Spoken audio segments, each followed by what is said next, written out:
అంతా మనం నేర్చుకుంటున్నాం కదా. దేవునికి స్తోత్రం. హల్లెలూయా. ఎంత చక్కగా దేవుడు పరిశుద్ధాత్మ ద్వారా పౌలు భక్తుని ప్రేరేపిస్తూ నడిపిస్తూ ఆయన ఎంత చక్కగా ఆ దయ్యాన్ని వెళ్ళగొట్టి దయ్యంలోని ఆ ఒక మనిషిని ఆమెను విడుదల చేసి ఆమెకు కావాల్సిన జీవితాన్ని అనుగ్రహించేటట్టు దేవుడికి మహిమ కలుగును గాక. హల్లెలూయా. చూద్దాం. అపోస్తుల కార్యాలు 16వ అధ్యాయము 19వ వచనంలో చూస్తున్నాం కదా. ఆ యజమానుని లాభ సాధనం పోయిందని వాళ్ళట చాలా బాధపడుతున్నారట, చాలా వేదన పడుతున్నారు, ఇబ్బంది పడుతున్నారట.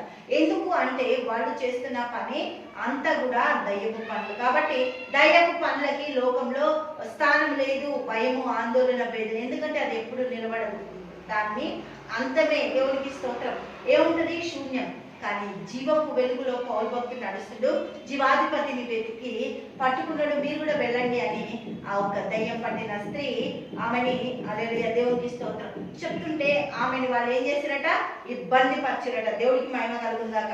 ఈ మనుషులు యూదులై ఉండి 20వ వచనంలో చూస్తే అపోస్తుల కార్యం 16వ అధ్యాయము 20వ వచనంలో ఈ మనుషులు యూదులై ఉండి రోమీయులమైన మనము అంగీకరించుటకైనను చేయుటకైనను కూడని ఆచారములు ప్రచురించుచున్న మన పట్టణము గలిబిలి చేయుచున్నారని చెప్పిరి. అప్పుడు జనసమూహము వారి మీదికి దొమ్మిగా వచ్చెను. న్యాయాధిపతులను వారి వస్త్రములను లాగివేసి వారిని బెత్తములతో కొట్టవలనని ఆజ్ఞాపించిరి. వారు చాలా దెబ్బలు కొట్టి వారిని చెరసాలలో వేసి భద్రంగా కనిపెట్టవలని చెరసాల నాయకుడికి ఆజ్ఞాపించిరి. దేవుడికి మహిమ కలుగును గాక. వాళ్ళు ఏం చేసేసిందంట? చాలా కొట్టేసి. ఎందుకు కొట్టిండ్రు? అక్కడ నది అవతల వెళ్ళి ప్రార్థనలు జరుగుతున్నాయి, సువార్త ప్రకటింపబడుతుంది, ఆ దయ్యం వెళ్ళగొట్టబడింది, అక్కడ రక్షణ పొందుకుంటున్నారు, దేవుని వాక్యం ప్రచురమవుతుంది, దేవుని ఆత్మ పనిచేస్తుంది.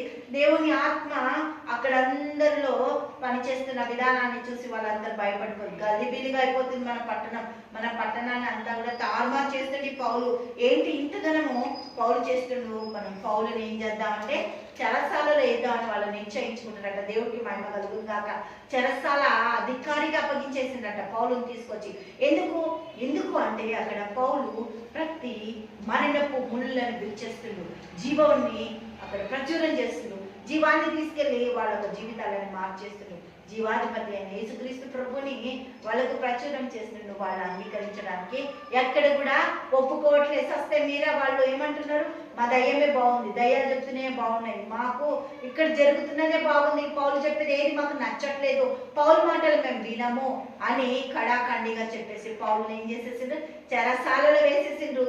ఎన్నో దెబ్బలు కొట్టిన ఆ ఒక జలరు. హల్లెలూయా దేవునికి స్తోత్రం. 24వ వచనం చూద్దాం. అతడు అట్టి ఆజ్ఞను పొంది వారిని లోపలి చెరసాలలోనికి త్రోసి వారి కాళ్లకు బొండాలు బిగించాను. అయితే దేవునికి స్తోత్రం, కాళ్ళకి బొండాలు వేసేసి బాధ, ఇబ్బంది, వేదన, నరకం అనుభవిస్తుందంట. అటువంటి టైంలో కూడా పౌలు క్రీస్తు ప్రభువుని తన రక్షకుడిగా ప్రకటిస్తున్నాడు. హల్లెలూయా దేవుడికి మహిమ కలుగును గాక. తండ్రి యేసయ్యానికి వంద స్తోత్రాలు. గొప్పది, అద్భుతంగా, ఆశ్చర్యకరంగా నీకే నాయన వందనాలు స్తోత్రాలు చెల్లిస్తున్నాం తండ్రి. ప్రతి కష్టం, బాధలు, ఇబ్బందులు నువ్వే గొప్ప దేవుడుగా నాయన అందరి జీవితాలు కట్టినందుకు కృతజ్ఞతలు చెల్లిస్తాం. యేసుక్రీస్తు నామంలో ప్రార్థిస్తున్నాము తండ్రి. ఆమేన్, ఆమేన్.